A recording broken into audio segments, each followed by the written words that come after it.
And for more on this, we have with us Ray Locker, who's a senior journalist, author and columnist.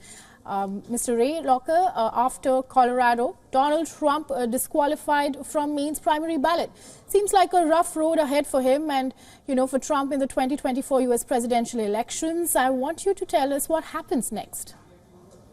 Well, this is going to be appealed to the Maine Supreme Court, just like in Colorado, where that Supreme Court ruled on this.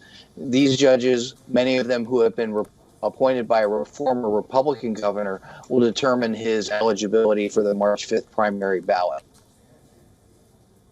Sure, and despite being one of the least populous U.S. states, Democratic-leaning Maine has an unusual arrangement that allows it to split its 4 votes in the Electoral College.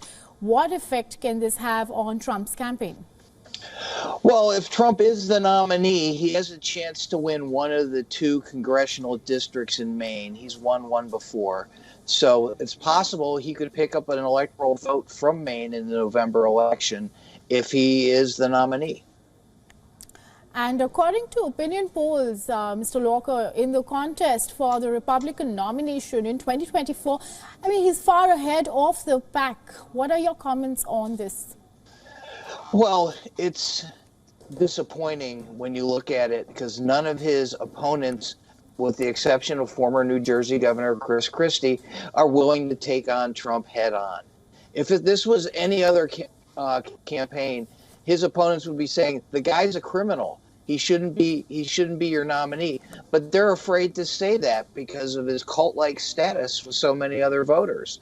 So they kind of say, oh, he brought too much chaos or whatever, instead of saying the guy's not qualified, because they know he's too popular among such a wide swath of Republican primary voters.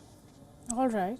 And for our viewers who've just tuned in, we are catching up with Mr. Locker to talk about, as the countdown begins for the U.S. presidential race, trouble is mounting for Donald Trump after a slew of legal battles. He's now ineligible to appear on Maine's 2024 primary ballot.